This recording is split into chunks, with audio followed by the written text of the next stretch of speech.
Hello aspirants, welcome to Anybody Can Learn GK. I am Manisha Garg. आज हम आपके लिए लेके आ रहे हैं बैंकिंग एंड फाइनेंशियल अवेयरनेस का टॉपिक कैपिटल मार्केट को, जिसे हम basic to advance level discuss करेंगे। साथ में कुछ एमसीक्यूज जो बार बार पेपर में रिपीट हुए हैं। स्टूडेंट, ये टॉपिक बहुत ही इंटरेस्टिंग है, बस आप ध्यान से सुनते जाइएगा।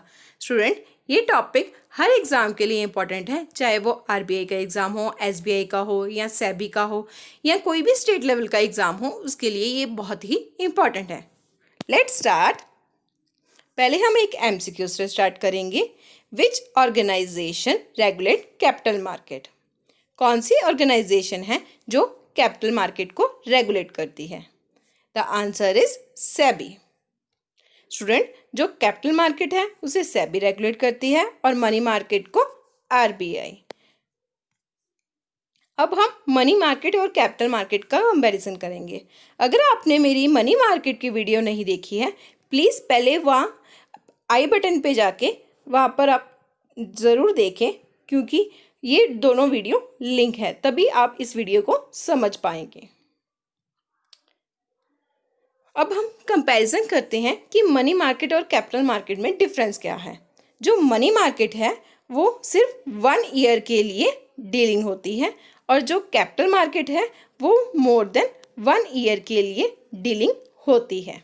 इसीलिए इसे मनी मार्केट को शॉर्ट टर्म मार्केट बोलते हैं और कैपिटल मार्केट को लॉन्ग टर्म मार्केट बोलते हैं। और जो मनी मार्केट है इसमें लो रिस्क होता है और कैपिटल मार्केट में हाई रिस्क होता है। और इसे कौन रेगुलेट करता है? जैसे अभी पिछले क्वेश्चन में हमने पढ़ा था, that is RBI, reserve bank of India. और कैपिटल मार्केट को रेगुलेट करता है हमारा सेबी। अब हमने सेबी तो पढ़ लिया, अब इसके बारे में अब डिटेल में स्टडी करते हैं कि सेबी है क्या और ये कब इस्टेब्लिश हुआ और इसका चेयरमैन कौन है। सेबी जो है इसकी फुल फॉर्म है security exchange board of India और ये कब बनी थी? 1988 में। अगर ये पूछा जाए इसी स्टैट्यूटरी पावर, मतलब ये कब काम करना कब शुरू हुआ इसका? 1992 में थ्रू एक्ट सेबी एक्ट 1992 में। और ये सिक्योरिटी मार्केट का रेगुलेटर है और इसका चेयरमैन है अजय त्यागी और इसका हेडक्वार्टर मुंबई में है। आई होप आपको सेबी का डिटेल समझ आ गई होगी। अब हम डिटेल में स्टडी करते हैं कि कैपिटल मार्केट है क्या। कैपिटल मार्केट एक प्लेस है जहां पर बायर और सेलर इंटरेक्ट करते हैं और फाइनेंशियल सिक्योरिटीज को सेल और परचेज करते हैं। जैसे दो पार्टीज हैं एक्स और ये है वाई, ये क्या कर रही हैं? सेल परचेज कर रही हैं। कहाँ पर? कैपिटल मार्केट में सिक्योरिटीज का। नेक्स्ट, अब हम कैपिटल मार्केट के कंपोनेंट्स को डिस्कस करेंगे, जो कि हम अब आगे डिटेल में स्टडी करने वाले हैं। ये उसका डिस्क्रिप्शन है। स्टूडेंट्स, आप हमारे यूट्यूब चैनल को फॉलो करना ना भूलें। आप हमें फॉलो कर सकते हैं हमारे टेलीग्राम, फेसबुक और इंस्टाग्राम पर लेटेस्ट अपडेट के लिए। स्टूडेंट्स, इस वीडियो की पीडीएफ के लिए आप टेलीग्राम पर जाके यहाँ पर ले सकते हैं। हम अपनी वीडियो डेडिकेटली अपलोड करते हैं हर ट्यूसडे, थर्सडे, फ्राइडे और संडे को। Next, which of the following is a component of capital market? इनमें से कौन सा कंपोनेंट जो है वो कैपिटल मार्केट का पार्ट है? The answer is all of this. जो कैपिटल मार्केट है इसमें shares, preference shares, debenture, bonds, ये सब डील होते हैं, जो कि अब हम डिस्कस करने वाले हैं डिटेल में। जो कैपिटल मार्केट होती है वो दो तरह की होती है, एक होती है प्राइमरी मार्केट और एक होती है सेकेंडरी मार्केट। अब हम समझते हैं कि प्राइमरी मार्केट है क्या। जब कोई कंपनी फर्स्ट टाइम अपने स्टेक सेल करती है मार्केट में, वो प्राइमरी मार्केट में डील करती है। जो सब्सिक्वेंट मतलब उसके बाद डीलिंग करती रहती है, उसे सेकेंडरी मार्केट बोला जाता है। और इस जो प्राइमरी मार्केट का प्रोसेस को क्या बोला जाता है? आईपीओ, जो हम आगे डिस्कस करने वाले हैं। स्टूडेंट, जो प्राइमरी मार्केट है वो एग्जांपल के थ्रू समझते हैं। जैसे XYZ कंपनी है, उसने अपने शेयर मार्केट में उतारने हैं। अब क्या करेगी वो? मार्केट में शेयर उतारे तो क्या हुआ? इन्वेस्टर वहां पर खड़ा था ए, तो उसने क्या किया? कंपनी में पैसे दिए और शेयर उसको मिल गए। और सेकेंडरी मार्केट में क्या होता है? जो अब ये ए इन्वेस्टर है, अब उसको लगता है कि मुझे शेयर जो हैं वो सेल कर देने चाहिए, तो क्या करेगा? वो दूसरे इन्वेस्टर बी इन्वेस्टर पर जाएगा और अपने स्टेक सेल कर देगा और उसे इन रिटर्न मनी मिल जाती है। तो प्राइमरी मार्केट में क्या है? पहले कंपनी जुड़ी, उसके साथ इन्वेस्टर जुड़े। सेकेंडरी मार्केट में क्या है? अब इन्वेस्टर और मार्केट में अब शेयर ऑलरेडी डील हो रहे हैं, उसे अब आगे फर्दर जो इन्वेस्टर्स है वो खरीदने शुरू कर देते हैं मार्केट में। नेक्स्ट, अब हम आईपीओ के बारे में डिस्कस करते हैं। स्टूडेंट्स, अब इसे हम एक डायग्राम के थ्रू समझते हैं। अब एक आईपीओ फर्म है। आईपीओ फर्म क्या होती है? आईपीओ फर्म वो होती है जो फर्स्ट टाइम मार्केट में अपने शेयर्स मार्केट में उतारती है। अब उसको पैसे की ज़रूरत तो पड़ती है, अब वो क्या करती है? मार्केट में शेयर्स उतारती है। शेयर्स के लिए वो क्या करती है? एक अंडरराइटिंग बैंक, इन्वेस्टमेंट बैंक को हायर करती है। ये कोई भी बैंक हो सकता है। जो ये बैंक इस तरह की डीलिंग में काम करते हैं, उसे अंडरराइटर इन्वेस्टमेंट बैंक बोलते हैं। अब जो ये बैंक क्या करेगा? इन्वेस्टर्स को बुलाएगा और बोलेगा कि मैं आपको शेयर्स देता हूँ इस कंपनी के, बदले में आप मेरे को प्राइस दीजिए। और जो फिर बैंक क्या करती है? फिर इन रिटर्न ये जो आईपीओ फर्म है उसको पैसे दे देती है। और जो ये सिक्योरिटीज़ की डीलिंग हो रही है वो कहाँ हो रही है? स्टॉक एक्सचेंज में। आई होप आपको आईपीओ अच्छे से समझ आया होगा। नेक्स्ट स्टूडेंट, जब हम शेयर्स की बात कर रहे हैं तो दो तरह के अकाउंट ना कई बार पेपर में पूछ लिए जाते हैं, ये भी आपको पता होना चाहिए। एक होता है डीमैट अकाउंट। डीमैट अकाउंट का फुल फॉर्म है डीमैटेरियलाइज्ड अकाउंट। जब भी कोई फाइनेंशियल सिक्योरिटी में डील करता है तो सेबी ने मैंडेटरी किया है कि आपको के पास डीमैट अकाउंट होना चाहिए। ये एक तरह का अकाउंट है जिसमें सिक्योरिटी को एक डिजिटल फॉर्म में रखा जाता है, मतलब इलेक्ट्रॉनिक फॉर्म में रखा जाता है। और जो डीमैट अकाउंट के जो मेंटेन करते हैं तो वो दो डिपॉजिटरी ऑर्गेनाइजेशन है, आपको पता होना चाहिए। That is national security depository limited and central depository service limited. और कई बार पेपर में एक फुल फॉर्म पूछी जाती है ASBA अकाउंट, इसकी फुल फॉर्म बताओ। तो इसकी फुल फॉर्म है application supported by block application. ये एक तरह का प्रोसेस डेवलप किया है सेबी ने ताकि आप आईपीओ के लिए अप्लाई कर सको। स्टूडेंट, जनरली पेपर में इसकी फुल फॉर्म ही आती है और डीमैट अकाउंट के बारे में पूछ लिया जाता है, इनका मीनिंग और इसके दो डिपॉजिटरी कौन कौन से हैं। नेक्स्ट, अब हम एक एमसीक्यूज डिस्कस करते हैं जो अभी हमने पीछे क्वेश्चन डिटेल में डिस्कस किए हैं। For which type of account transaction are demat account necessary? किस टाइप ऑफ की ट्रांजेक्शन के लिए डीमैट अकाउंट जरूरी है? The answer is for a trading in a share of company. मैंने आपको पीछे ही बताया था कि अगर आपको शेयर्स में डील करना है तो आपके पास डीमैट अकाउंट होना चाहिए। नेक्स्ट, अब हम पढ़ते हैं follow on public offer, FPO। इसकी फुल फॉर्म भी जो अब हम पढ़ रहे हैं उनकी फुल फॉर्म भी बहुत इंपॉर्टेंट है, पेपर में कई बार फुल फॉर्म ही पूछ ली जाती है। अब हम पढ़ेंगे FPO होता क्या है। आईपीओ में क्या था कि न्यू फर्म आ रही थी। अब एफपीओ में क्या होएगा कि जो ऑलरेडी फर्म है, ऑलरेडी बिजनेस है, वो क्या करेगा? शेयर्स के लिए इनविटेशन देगा पब्लिक को कि आप मेरे शेयर्स खरीदो। इसे बोलते हैं हम follow on public offering. Next, अब आते हैं राइट इशू। राइट इशू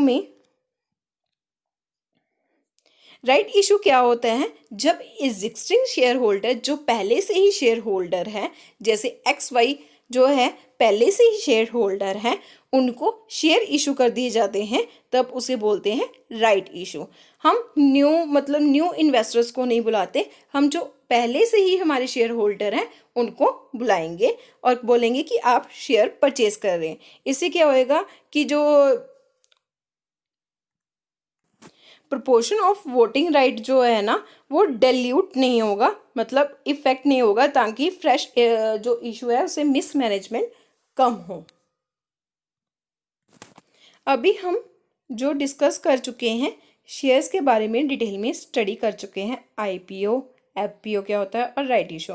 अब पढ़ेंगे हम venture capital, angel fund, FDI, FII और बाकी सब ये अब डिस्कस करेंगे। अब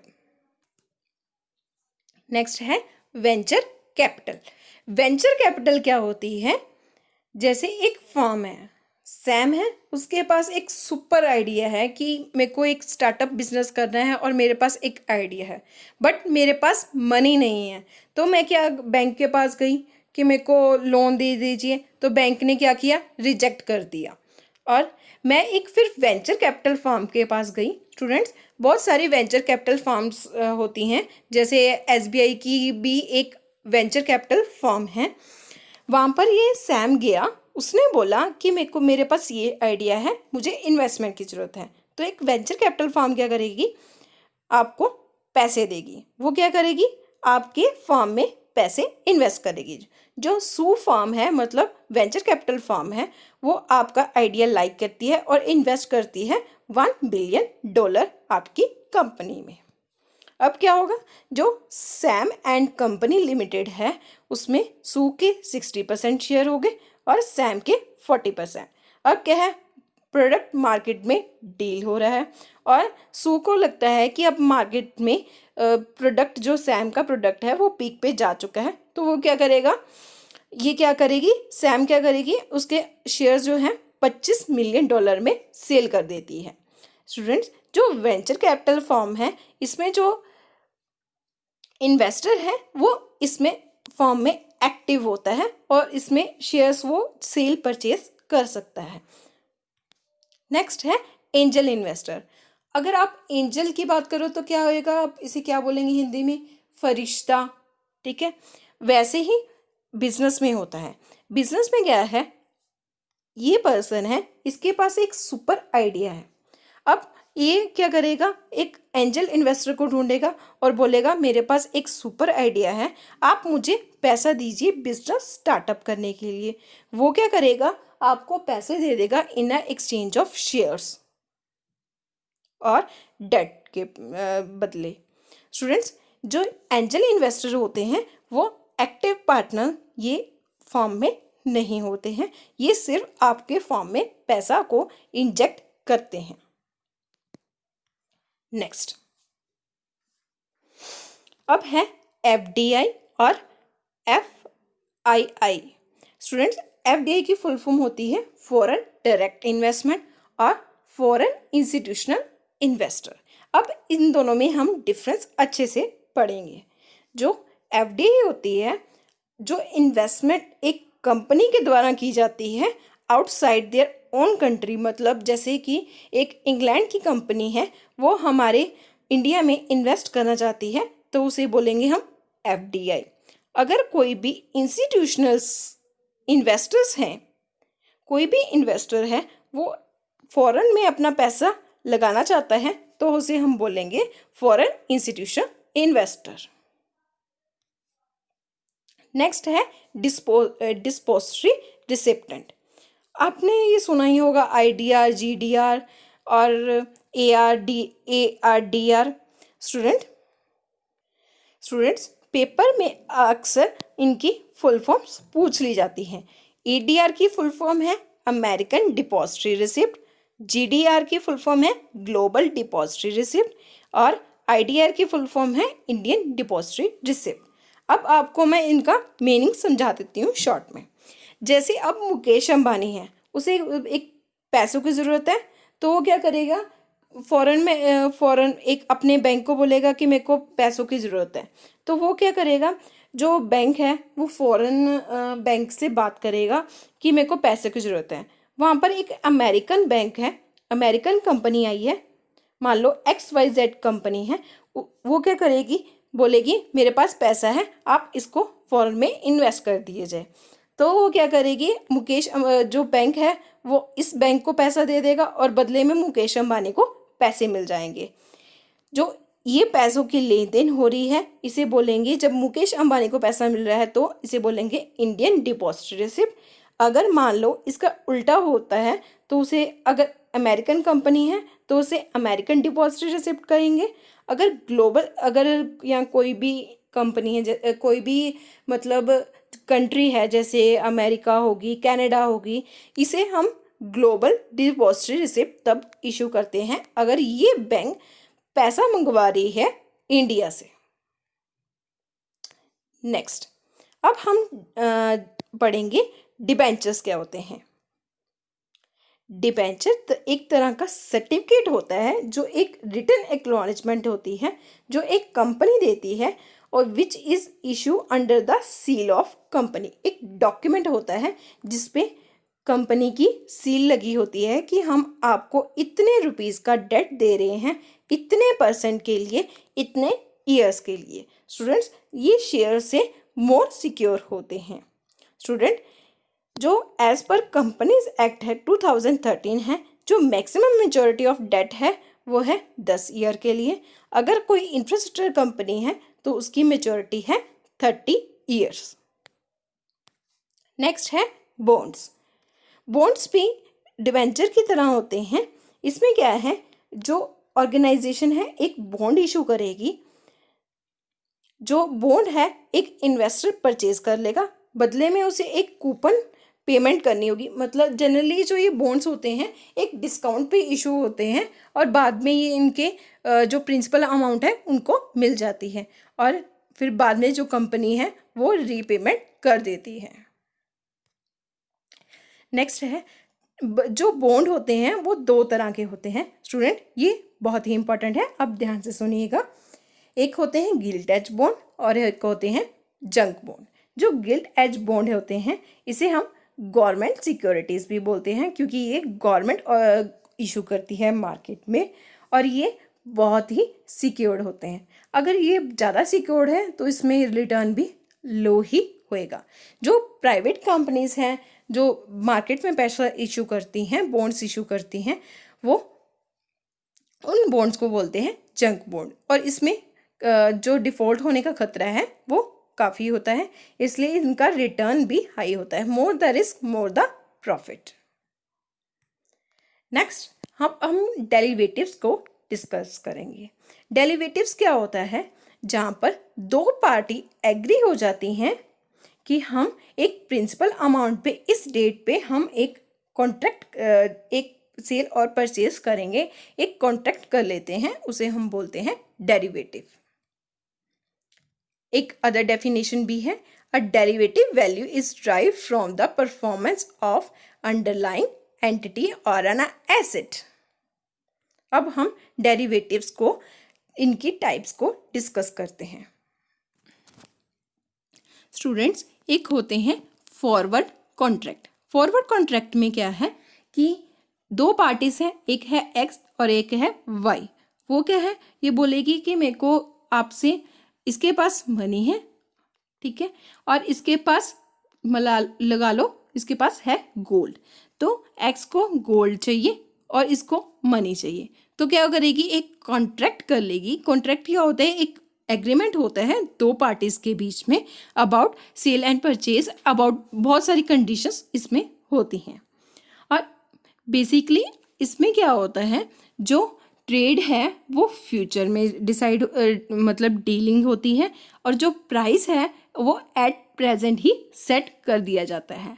अगर हम बोलें फ्यूचर कॉन्ट्रैक्ट्स में क्या होता है, जो ट्रेडिंग भी है वो भी फ्यूचर में होगी और जो प्राइस है वो भी फ्यूचर में सेट हो जाएगा, लेकिन कॉन्ट्रैक्ट जो है वो पहले ही बन जाता है। अब है ऑप्शंस। शेयर्स में क्या होता है, ऑप्शंस का बहुत ही यूज़ किया जाता है। एक होता है ऑप्शन टू बाय कॉल और ऑप्शन टू सेल पुट। अब जब ये बाय का ऑप्शन बोला जाता है तो इसका मतलब होता है right to purchase but not an obligation.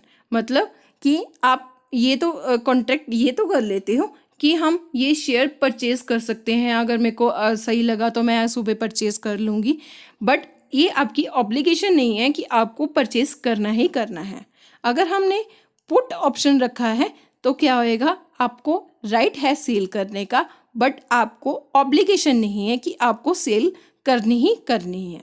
अब एक तरह का डेरिवेटिव होता है जो आजकल बहुत ही न्यूज़ में है, दैट इज स्वैप। स्वैप में क्या होता है, जो करेंसीज हैं उनका एक्सचेंज किया जाता है। जैसे आजकल इंडिया जो है वो डिफरेंट कंट्रीज से करेंसी स्वैप एग्रीमेंट कर रही है।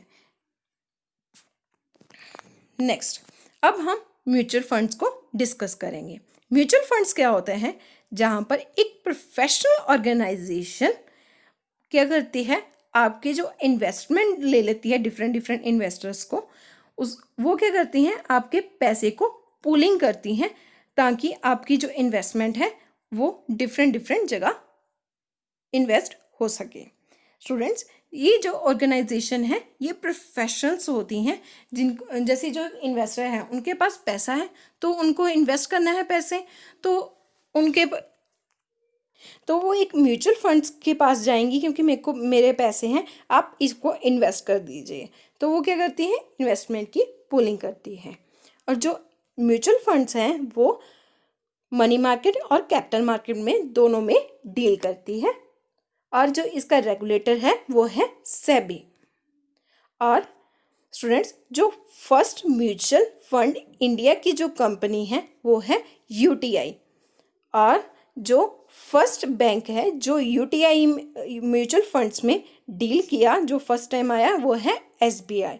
स्टूडेंट, ये फैक्ट पेपर में कई बार पूछे गए हैं, आपको याद होने चाहिए। नेक्स्ट, अब हम एमसीक्यूज को डिस्कस करेंगे जो भी हमने पढ़ा है। Which of the following can not be called as a debt instrument as refer in a financial transaction? The answer is stocks. जो स्टॉक्स हैं उसे हम डेट नहीं बोलते, जो डिवेंचर्स बॉन्ड्स होते हैं उसे हम डेट बोलते हैं। नेक्स्ट है, which of the following body promote securities trading corporation of India limited jointly with the public sector bank? Student, ये क्वेश्चन बहुत ही हटके हैं और पेपर में चांसेस इसके पूछने की बहुत हैं। जो security trading corporation of India limited है उसे कौन रेगुलेट करता है? That is RBI. आप सभी सोच रहे होंगे सिक्योरिटीज हैं तो सेबी होएगा, नहीं, इसका आंसर है आरबीआई। नेक्स्ट, जो कैपिटल मार्केट होती है वो दो तरह की होती है, कौन कौन सी तरह की होती है, कोई बता पाएगा? The answer is primary and secondary market. Next, जो in a capital market the major supplier of trading instruments are? जो कैपिटल मार्केट में जो ट्रेडिंग होती है उसमें कौन मेजर सप्लायर कौन होता है? गवर्नमेंट और कॉर्पोरेटिव्स ज़्यादातर इसमें इन्वेस्ट करते हैं। नेक्स्ट है, SEBI act 1992 empowers SEBI with dash power.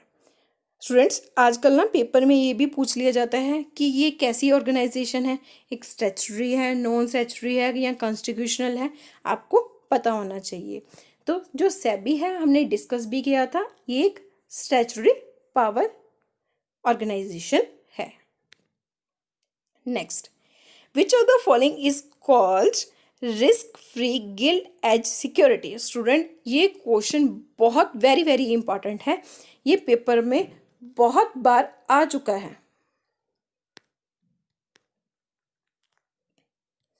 जो गिल्ड एज बॉन्ड होते हैं वो गवर्नमेंट सिक्योरिटीज होती हैं और जो इनकी डीलिंग होती है वो 1 साल से ज़्यादा होती है। इसे रिस्क फ्री इसलिए बोलते हैं क्योंकि इसमें गवर्नमेंट की जो सिक्योरिटीज़ होती हैं। नेक्स्ट है last one, a person with the option contract hold.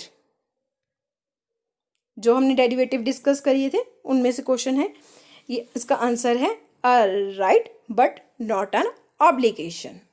उनके पास राइट तो होता है लेकिन ऑब्लिगेशन नहीं होती कि वो सेल करें या फिर बाय करें। आई होप अब मेरा वीडियो आपको बहुत पसंद आया होगा। प्लीज़ लाइक करना ना भूलें और हमारे चैनल को सब्सक्राइब करें और इस वीडियो को ज़्यादा से ज़्यादा शेयर करें ताकि हम आपके पास अच्छे से अच्छा कंटेंट ला सकें। Thank you. प्लीज़ आप कमेंट बॉक्स में ज़रूर लिखें कि आपको वीडियो कैसा लगा।